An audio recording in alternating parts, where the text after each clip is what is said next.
Just a second.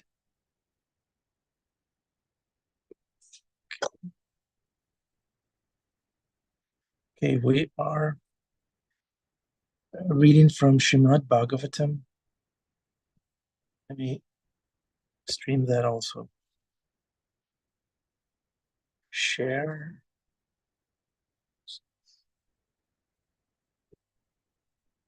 Okay, we are reading from Srimad Bhagavatam, Canto 10, Chapter 54, verses 42 through 44. Verse 42. Taveyam vishama buddhi sarva bhuteshu dudhidam yan manyase sabhadardam sudidam bhadram agyavat. Translation by the disciples of Srila Prabhupada.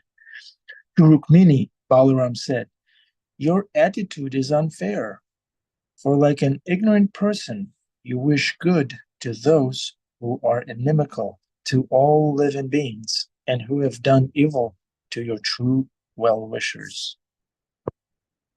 Text 43, translation.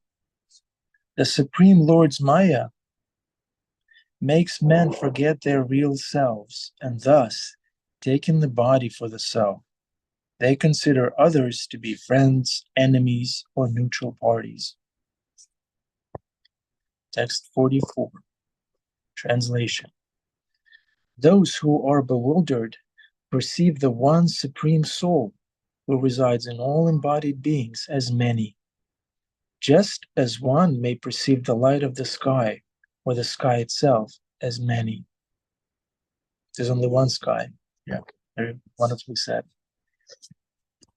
Purport.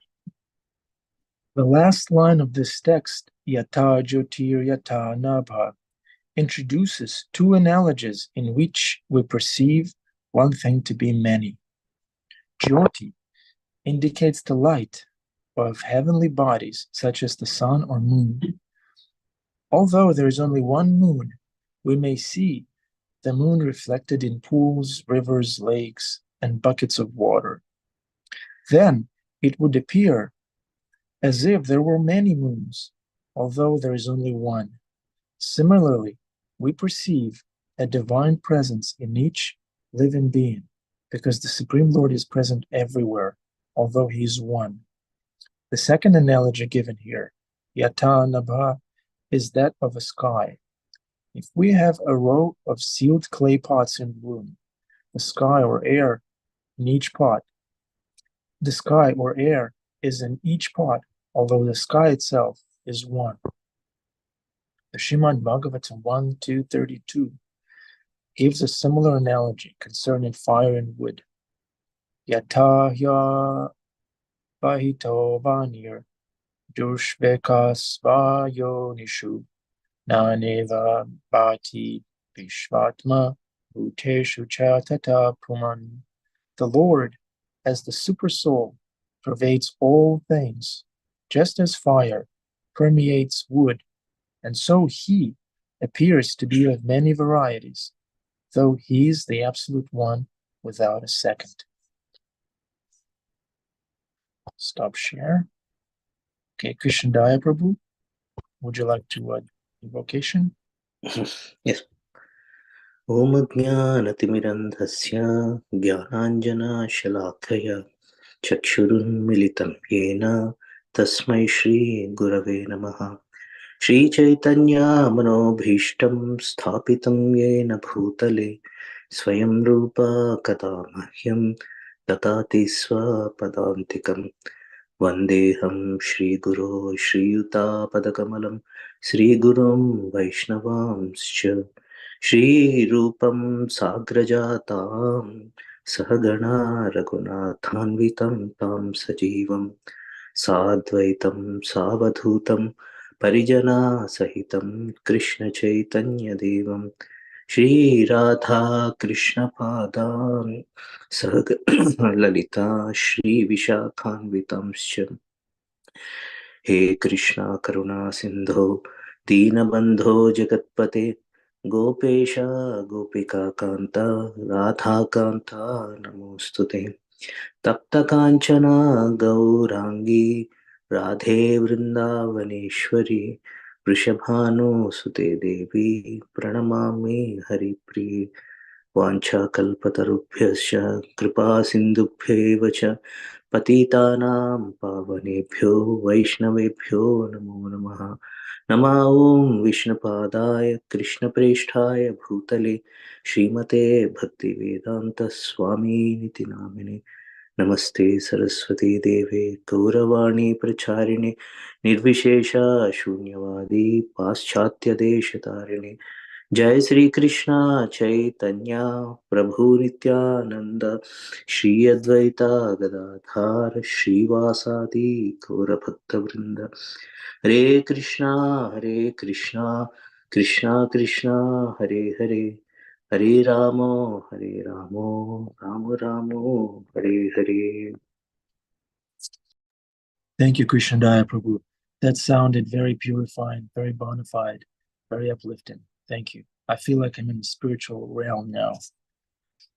So Damodar Priya, let's do it. Let's live stream Srila Prabhupada. The title of this class is Nothing Can Stop Us by Srila Prabhupada. Nothing can check us.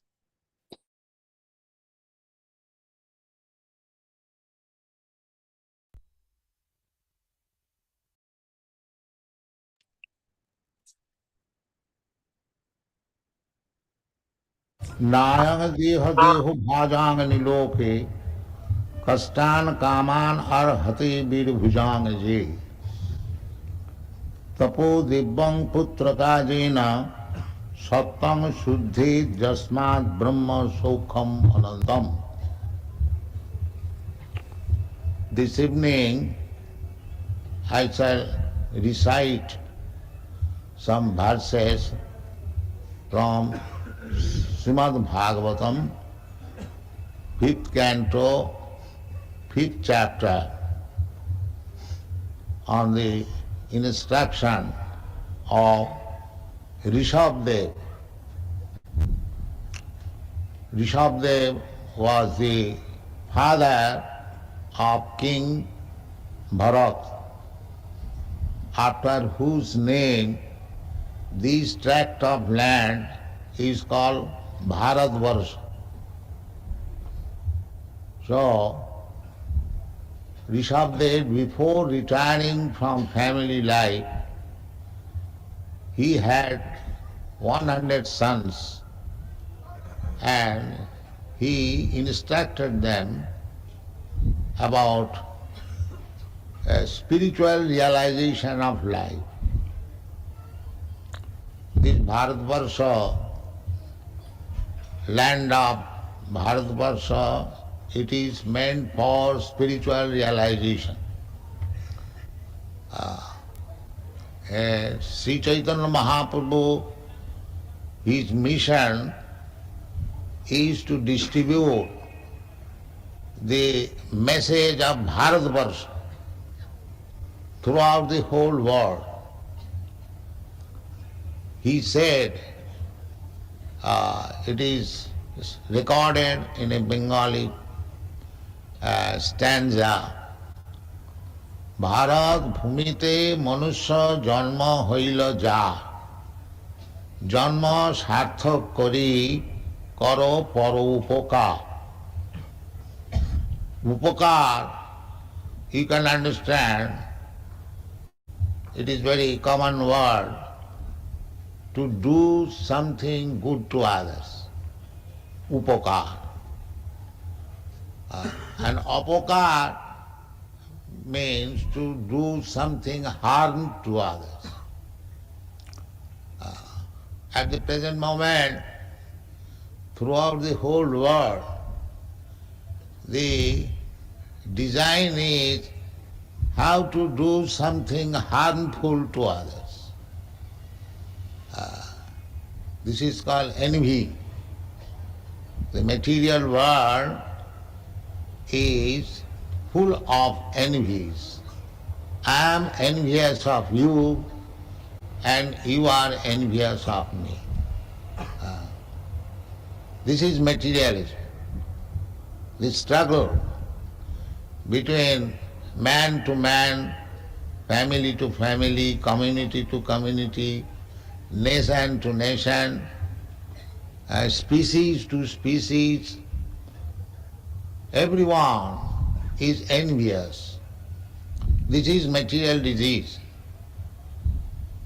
And spiritual life means not to become envious. That is spiritual life. Therefore, in the beginning of Srimad Bhagavatam, it is said, Dharma projjita kohitava atra parama nirmasarana. This dharma, Bhagavad dharma. Bhagavad dharma means the religious principles connecting with Bhagavan. That is Bhagavad. And that is dharma. If the dharma or the principle of religion does not try to understand God or to re-establish the relationship with God, that is not religion. That is cheating.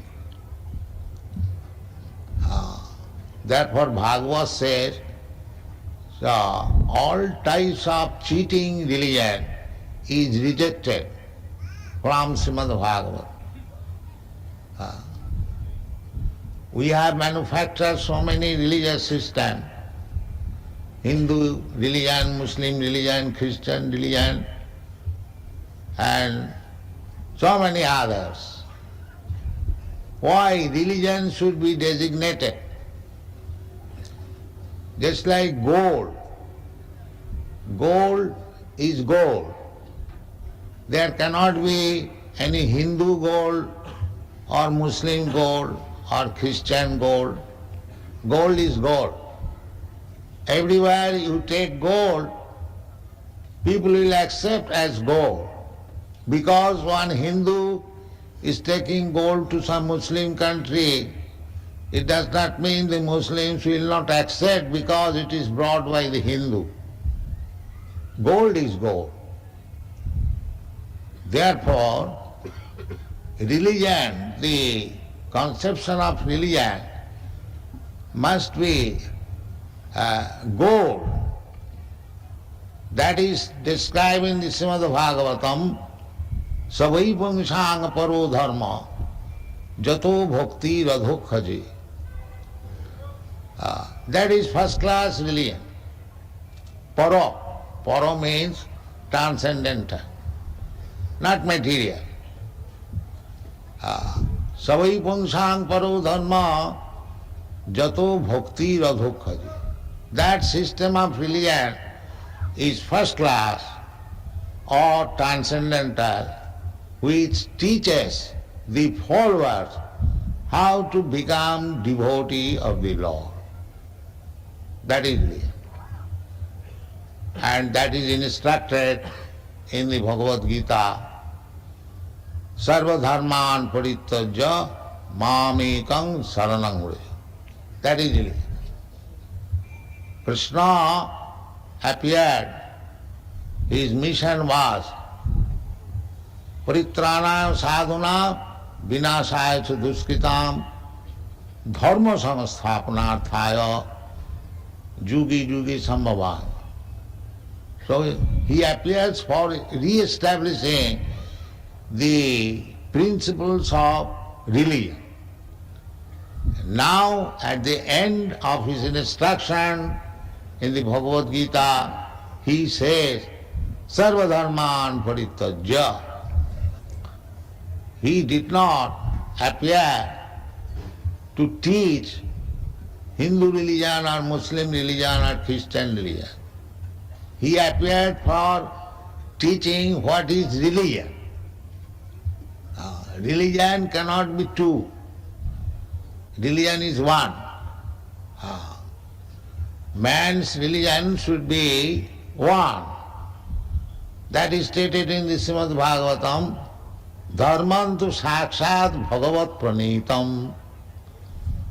Dharma, religion means the codes or the order given by God. That is religion. This is the simplest definition of religion. Dharmant sakshat bhagavat pranita. Just like law means the codes or the order given by the state.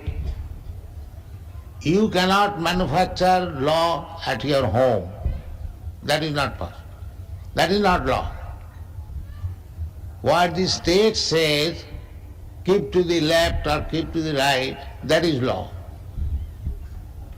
If you violate the law, then you will be punished. Similarly, the laws of God is the laws of material nature. In the Bhagavad Gita, it is said, Maya adhakshena prakriti svate characharam. Just like the legislative assembly passes the law to be carried out, to be executed by the people in general, and if they do not do it, then they are punished. Similarly, the dharma or the codes of Bhagavan, you have to accept, compulsory. If you do not accept, then you will suffer. Mura janmani janmani, mam aprapoiva. This is the law. So human life is specially meant for understanding what is God and what is the law of God and how to follow it and achieve success in life. That is human life. Sambandha, avideya and prayojan. Sambandha means, first of all, we must understand what is our relationship with this material world or with God. So many there are. Everything is relative. This is relative world. So what is the relativity between God and ours? There must be God. The atheist class of men, they deny the existence of God. But that is superfluous. They cannot deny the existence of God because they have to abide by the laws of God. How you can deny the existence of God? Krishna says in the Bhagavad Gita, Mrityu sarva harascha aham. The atheist class of men, they do not believe in God, but they believe in death. That they will have to believe. They cannot avoid it. And Krishna says that death I am. If you do not believe in God, then you will have to believe me when I come as death and take everything from you. Mrityu sarva harascha aham. You may deny God and you may do whatever you like and you may create your own kingdom by plans. But when Krishna will come, he will come as death because you are atheist and he will take away everything what you have created. Just like Hiranyakashipu. Hiranyakashipu was atheist number one and he was very much persecuting his own son because he was a devotee of God, the only fault. So, when it was very, very terrible, at that time, Lord Nrsimhadev appeared and killed Hiranyakashipu within a second. So unless you make a solution of the four problems, namely birth, death, old age and disease, which is compulsory, how we can deny God? That is not possible. A madman says that I don't care for God, but no sane man will say like that. So God is there. I may believe or not believe, that is my business, but God is there. God's law are going on, and we have to follow. We shall be forced to follow this way or that way. So there is no excuse to deny the existence of God. That is foolishness. Therefore, if you are sane man, then we should be sober. In cool head, we should think of how we are being controlled, who is the controller, why we are being controlled, why we are not independent, why we are forced to accept something which we do not want. These things are to be considered in human life, and that is the beginning of Vedanta Sutra, Athatha Brahma Jigyasa. Now this human life is meant for inquiring about Brahma. That is the only business. That is the only business. Shastra says that tasyaiva heta prajateta kovida nalabhate jad brahmatam uparjadha. Everything is arranged according to the body I have received. How I have received this body? I have received this body by the material nature. Everyone can understand it. Prakite kriyamanani gunai karmani sarvasa ahankar vimuratma kattaham iti mannate karanam gunasanga asya sadasat janmajunishu. So, the Prakriti is instrument through which God's law is working. That is confirmed in the Bhagavad Gita. The scientists are trying to make something new, but the real problem, janma mrityu jara vyadhi dukkha doshanudarsanam, that is under the control of Prakriti or the instrument of God. Now, how to make our life successful, that is being instructed by Rishabdev to his sons. The first business, he says, na ayanga deho bhajang niloke kastan kaman arhate birbhujang ji. My dear sons, this life, ayanga deha means this body, this human form of body. Devavajam, loke, there are many other bodies. There are 8,400,000 forms of body. Jalajana galakhani sthavara lakhavinsati krimayo rudra sankhaka pakshinam dasa lakhakam then pasava trimsu lakhani chaturlakhani manav. So, there are so many forms of life in this material world.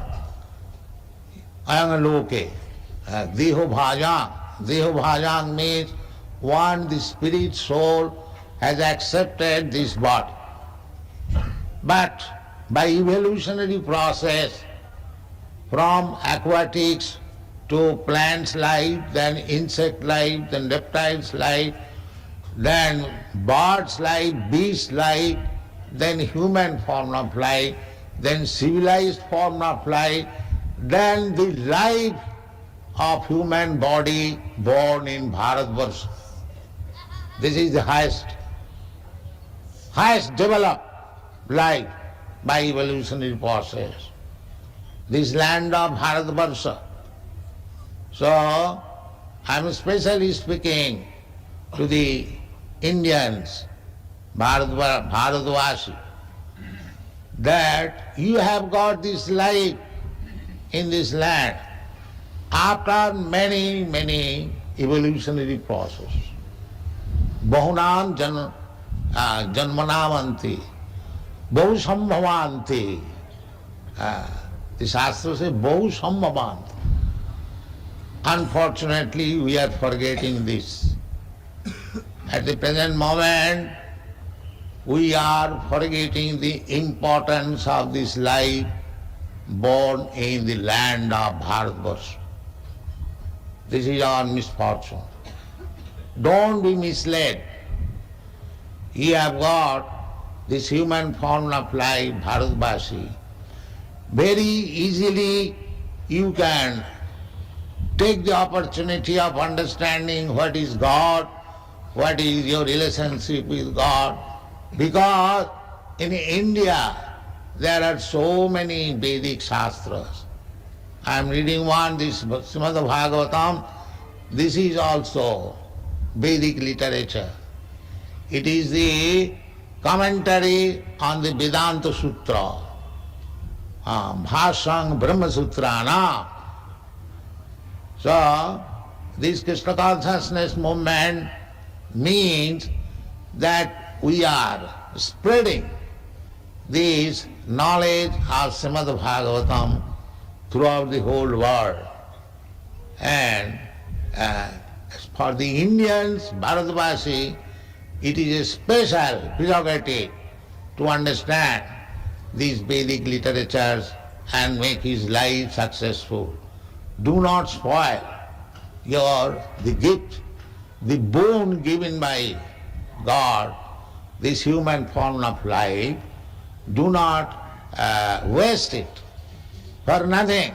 Utilize it. Therefore, long ago, about some millions and millions of years ago, this knowledge was imparted by Rishabdev to his sons. My dear boys, you have got this human form of life, especially the body received from me. I am king in royal family, so don't spoil it. Nayang deho deho bhajang nikore. How to spoil it? Kastana kaman. Simply for sense gratification, working very hard like an ass is not human form.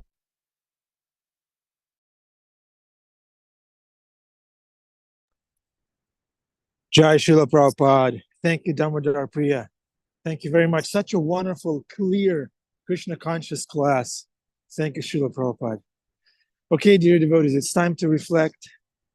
What did Srila Prabhupada say that maybe stuck out to you that you'd like to share? Please unmute yourself and speak. Hare Krishna. Hare Krishna, everyone. I just wanted to quickly share that one of the things that he said at the very beginning is what really impacted me, is the whole idea that spiritual practice is a practice of working to not be envious, and how he gave the example of how many different living beings, no matter whether we're in human bodies or in animal bodies, kind of were envious of each other and all that kind of fighting that comes about from it. So I really appreciated that, because today for my Bhagavad Gita reading, I was reading chapter 2, verse 69. And the things that really stuck out for me from that verse were the words introspective and thoughtful. And in the purport for that verse, Prabhupada also says, the sage feels transcendental pleasure in the gradual advancement of spiritual culture.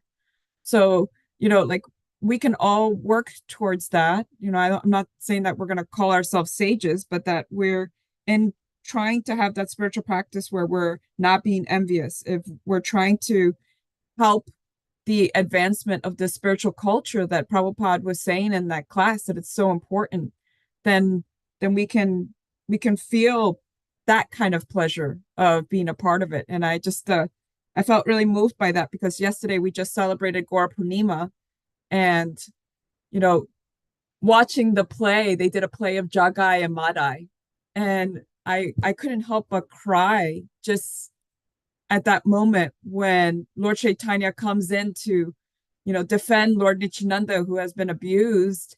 And instead, Lord Nityananda, with his infinite mercy, just stops him and says, no, this is not why you came.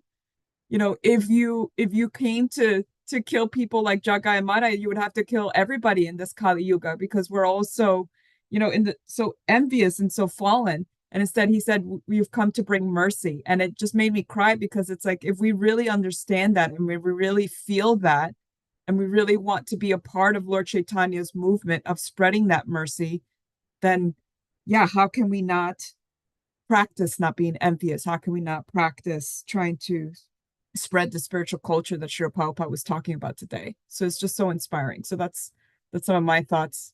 But I see Bhima Prabhu has his hand up. Yeah, our business here is not engaging in envy and competition. Our business is pushing on Lord Chaitanya's movement. Bhima Prabhu is pushing the wheelbarrow of Lord Chaitanya's movement. Yes, I am working hard like an ass. In fact, by the way, can I be heard unbroken? Yeah. All right. I was actually thinking of rescuing some donkeys, because they're the cutest things ever and they're full of affection. I remember Radhanath Maharaj used to say, he'd always used to, quote Prabhupada, and he would talking about karmic behavior, how hard everybody works like an ass. And he would say, and I believe it says in the Bhagavatam, frothing at the mouth. And I remember one time when I was very much on the fringe, I was working very, very, very hard. My son used to call me a super karmi. And I remember waking up once in my van, because I was working so hard, I couldn't make it home at night, and the heat was on in the van. It was the middle of the winter. I couldn't make it home, so I was sleeping in the front seat of my car. And I woke up, and the rearview mirror was sort of on my face, and I looked this was one of those telling moments where I decided to change my path. I looked in the rearview mirror, and because of the heat and because of the way in which I was sleeping in the front seat at 3 angles, I woke up and I was frothing at the mouth, so to speak. And I had realized I was that self-same ass who was working so hard. And at that time, Krishna was not a part of my life. And I'm still working hard. I am no longer frothing, but I am still working, very hard around on the farm and in New York City and stuff. But it's all so different. It's all so sweet, because now I have the devotees. Now I have a reason. I have a target. I have a place where my mind can take rest, where my heart can take rest. And I am so thankful, as Damodar Priya said, I'm so thankful to have the protection of Nityananda, because I have Nityananda Chaitanya deities, and I do a bit of puja. And when I handle Nityananda, I say to myself, thank you so much. Please help me. Please warn me. Please guide me. And then when I handle Lord Chaitanya, I'm really quiet, and I said, please forgive me. Because Lord Chaitanya was very strict.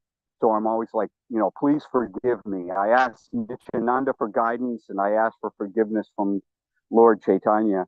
So, we can see that Prabhupada said that simultaneously we have to work very hard in this movement, in this mission, as a way to express our gratefulness of everything that we've been given. And that when we make Krishna once again the cynosure of our thought, that even our hard work becomes sweet. Everything becomes rose-colored, let us just say. Everything becomes an adventure, because then you know that Krishna is in control of every day, especially if you're taking your days one day at a time type of thing. So that's what I'd just like to say. That's what I got out of that. Prabhupada is explaining the difference between people who are lost and subject to the laws of material nature. And because of Nityananda's and Lord Chaitanya's grace and the holy name, we're allowed to get a peek into the other nature that makes everything very sweet, very sheltering, and very comforting. Hare Krishna. Sweet, sheltering, and comforting. Thank you, Bhima Prabhu. Bhima Kaviraj. Venetia has her hand up. Hare Krishna.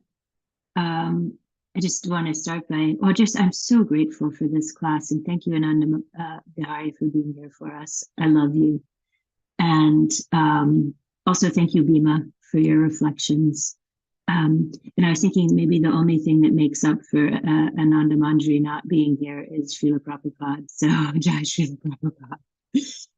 My reflection was just what a radical revolutionary Srila Prabhupada was and is, and his message about religion really jumped out at me. And that he made clear that these were not Hindu texts in my mind, and that's always something I think neophytes like me kind of wrestle with understanding historically. But just his point about gold being recognized everywhere, and that when, sometimes the language of cheating religions, that was the first time I understood what was meant by cheating religions. It wasn't sort of a pejorative, but more to say that, like, you're trying to own what the meaning of gold.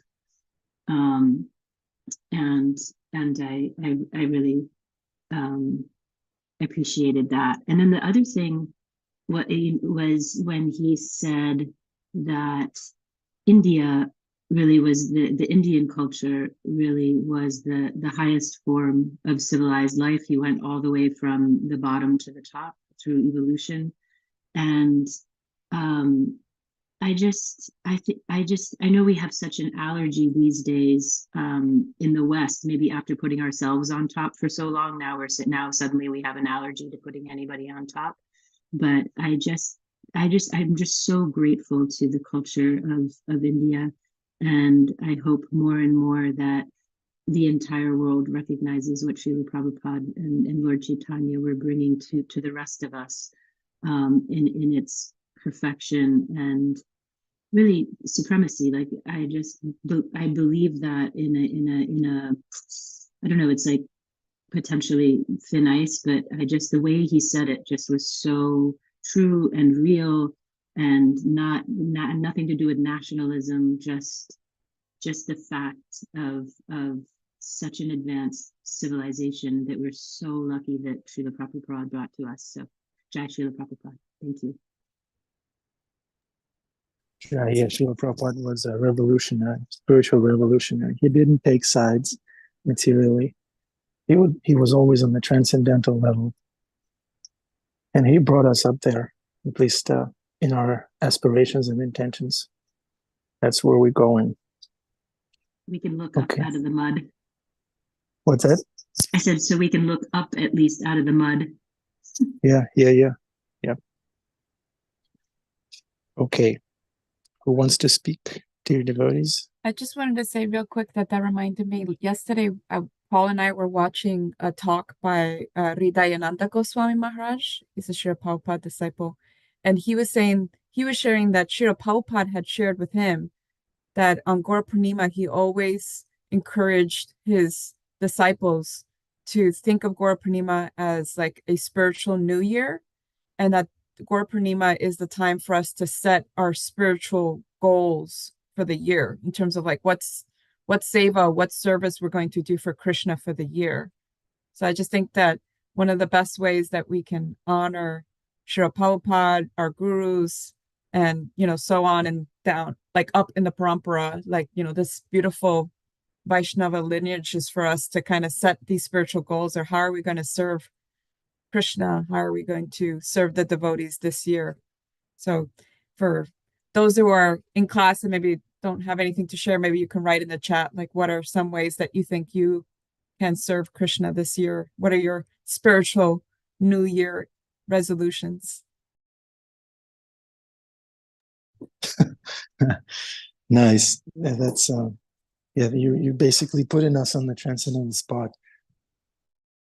Let's all recalibrate It's a wonderful opportunity to set our goals, adjust our goals in bhakti. So would anyone like to do that publicly? Read more and chat more, and I thought chat more. Read more and chant more. Poppy, yes, that's a very good goal. My goals are always negative. Less prajalpa, less offenses, less judging. Jeffrey Jeffrey, Prabhu. Hare Krishna Prabhu. Interesting in the lecture. There is no Mohammedan gold. There is no Hindu gold. Is very acceptable, digestible for us to understand that there is no Hindu gold. There is no Mohammedan gold. But there's also no Hindu lumps of flesh or Hindu Mohammedan lumps of flesh. There's no humans that are by nature Hindu or by nature Mohammedan. We are all God's creation, and he transcends, God transcends those designations as well. So I think for my Gora Purnim Vrat for the year, it's to really reflect on that and see that those distinctions that I create are not real. Thank you, Jeffrey. We're all God's creation. That last word is very important. Yeah.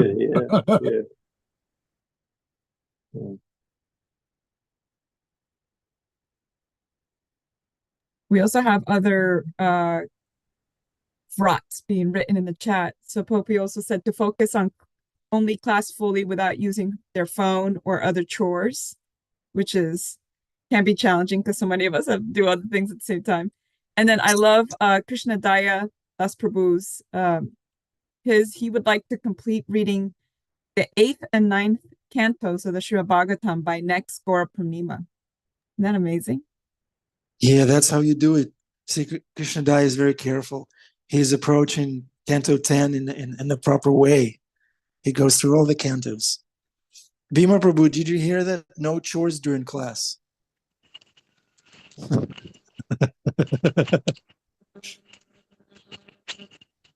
I would cease to exist if I didn't do chores. And besides, somebody needs to be that person whom everyone else follows. Whatever a great man does. Yes, I'm a man follow. Speaking of great souls, Adipusha Prabhu, what are your commitments? Doubling your service? Yeah? Tripling? Would you like to unmute yourself and specify how you're going to double your service? Make a comment on the class. Verses today were about a disagreement among devotees. And Srila Prabhupada said this is a transcendental disagreement about how to serve Krishna best. It's not a disagreement about selfishly motivated desires. So it's another category of disagreement. Because in the spiritual world there's everything. And if we're going to work together as devotees, there's going to be times when there's going to be discussion, and sometimes very intense discussion, but it's free of inebriety, Prabhupada would say. Because everything that we see in this world is there in the spiritual world, but the spiritual component is free of mundane inebriety. It's actually, there's love there. People are disagreeing how to serve Krishna because they want to please Krishna. That's really very nice. The curtain is about to open. One thing Srila Prabhupada said, he quoted Tapo Divyam Putraka Yena Satram Shudyat, that Lord Rishabhdev was instructing his sons in the human form of life.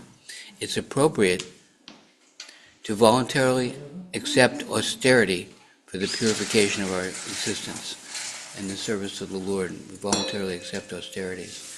Okay, here comes the conch shell.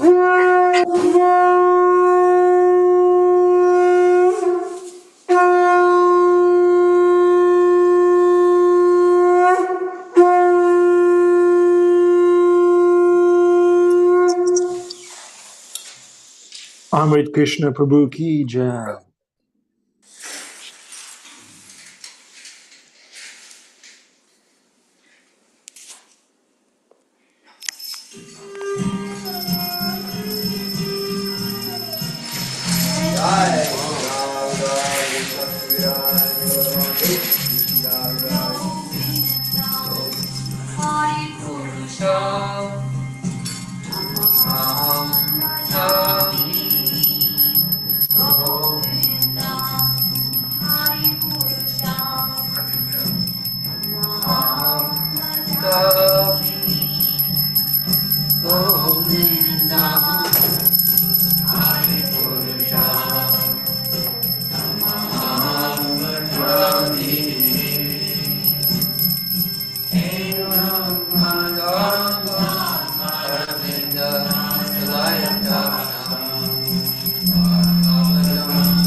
Jai Shri Shri Radha Muladhar Shri Guru Chandra.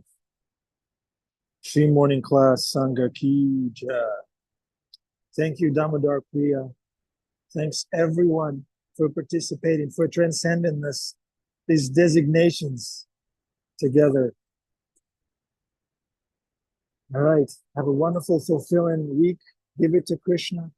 Come back tomorrow. Srimad Bhagavatam. Here in Enchanting never stops. Even in the spiritual world, they have morning class and japa and everything. Chores also. All right. Hare Krishna.